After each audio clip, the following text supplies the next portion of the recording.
இந்த மூஞ்சிங்கள பார்த்தா அப்படி தெரியுதா உனக்கு? எனக்கு உங்க மேல பயங்கர டவுட்டா இருக்கு. நான் எப்பவும் உங்க கூட தானே இருக்கேன். அங்க இங்கேயும் நகரல. ஏன் இப்படி? இல்ல, ஆரம்பத்துல இருந்து எனக்கு ஏதோ தப்பா இருக்கு. உங்க சைலன்ஸ், போலீஸ்க்கு கோஆபரேட் பண்ணாதது, இப்போ மர்டர், எல்லாமே தப்பா இருக்கு. நீ ஏன் போலீஸை கூப்பிட்டு எங்களை காமிச்சு குத்துற போல இருக்க? ஏன் கம்ப்ளைண்ட் கொடுக்க வேண்டாம்னு சொன்னேன்னு உனக்கு ஆரம்பத்திலே சொல்லிட்டேன். இனிமே யாராலையும் நம்ம குடும்ப நிம்மதி இழக்கூடாது. அது ஒன்று தான். மற்றபடி எங்கள் கவனம் முழுக்க நீ சீக்கிரம் சரியாக வரணும்னு தான் இருந்துச்சு. அப்ப இதை யார் பண்ணது? இந்த குழம்பு தானே, நம்ம சமயக்கார அம்மா தான். சீரியஸ்? நான் ஆண்டவர் தம்பியை பத்தி கேட்டுட்டு இருக்கேன். அம்மா, அந்த ஆளுக்கு ஊர் முழுக்க எதிரிங்கம்மா. எல்லாருக்கிட்டையும் பிரச்சனை. அவனையும் ஃபேமிலியும் எப்போ போடலான்னு மதுரை முழுக்க குறைஞ்சது 100 பேராவது காத்துட்டு இருக்காங்க. அதில் எவன் போட்டான்னு யாருக்கு தெரியும்? என்ன லாங்குவேஜ் இது?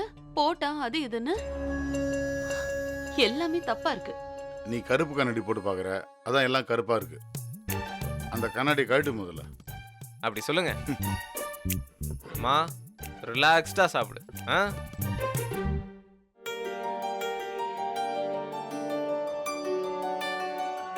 உண்மையை சொல்லுங்க, நீங்க ஏதாவது பண்ணீங்களா? ஐய, நீ என்ன இப்படி ஆயிட்ட? உன் மேல சத்தியமா சொல்றேன், அந்த கொலைக்கு எனக்கு எந்த சம்மந்தமும் இல்லை. நான் ஒரு அப்பாவி, அவ்வளவுதான்.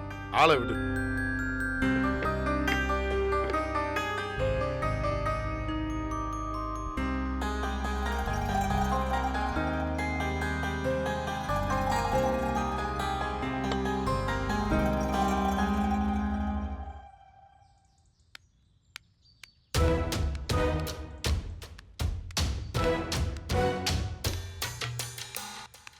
மலர், விஷயம் கேள்விப்பட்டியா?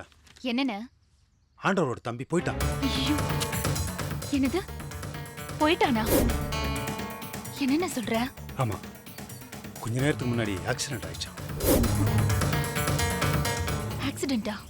பைபாஸ்ல கார்ல வரும்போது லாரி அடிச்சு தூக்கிடுச்சாமா. ஐயோ, பாவம் ஆண்டவர் தாங்கிக்க மாட்டாரே. அதுதாம்மா நானும் நினைச்சேன். புள்ள மாதிரில வளர்த்தாரு. செய்தி கேட்டதுலேருந்து எனக்கே பக்கு பக்குன்னு இருக்கு. அவர் வெளியே எப்படி நடந்துக்கிட்டாலும் நமக்கு நல்ல மனுஷன். இப்ப கூட பார்த்தமே அவனை. ச்சே, இப்படி ஆயிடுச்சே. அண்ணா, இது ஆக்சிடென்ட் தானா? நல்லா தெரியுமா? ஆக்சிடென்ட் தாம்மா. அது தெரியாம நடந்துச்சா இல்லை தெரிஞ்சு நடத்தினாங்களான்னு தெரியல.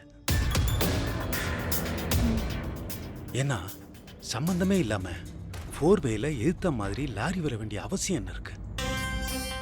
ஆண்டவரே தூக்கி சாப்பிட்ற அளவுக்கு தான் தம்பி இருந்தாரு. அவனையே ஒருத்தன் தூக்கி இருக்கான்னா அவன் யாருன்னா யோசிக்கிறேன்.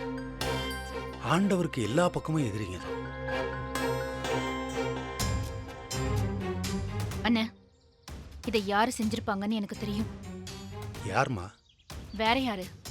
பழைய மினிஸ்டர் ஒருத்தர் இருந்தாரே, சக்திவேல்னு. அவரு செஞ்சிருக்க மாட்டாருன்னு நினைக்கிறியா? மாப்பிள்ளையா? போன எவ கூடயே போய் உட்காந்துருக்காரு. இன்னும் என்ன மாப்பிள்ள? இல்லம்மா, அவன் பண்ணியிருக்க வாய்ப்பே இல்லை.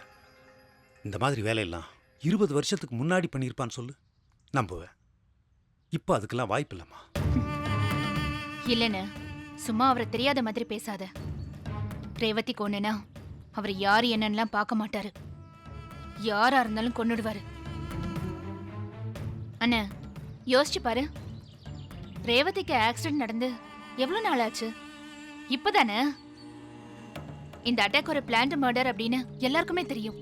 போலீஸ்க்கு தெரியும், ரேவதிக்கு தெரியும், சக்திக்கு தெரியும், ஏன் அந்த குடும்பத்துக்கே தெரியும் இது ஆண்டவர் ஆட்களோட வேலைன்னு. அப்படி இருந்தும் யாருமே ஆண்டவர் மேல கம்ப்ளைண்ட் கொடுக்கவே இல்லை. ஏன்னு யோசிச்சு பாரு. கம்ப்ளைண்ட் கொடுத்தா 2 நாள் தான் உள்ள வைக்க முடியும். ஆண்டவரும் அவரோட தம்பியும் எப்படியும் வெளியில வந்துருவாங்கன்னு சக்திக்கு நல்லா தெரியும்.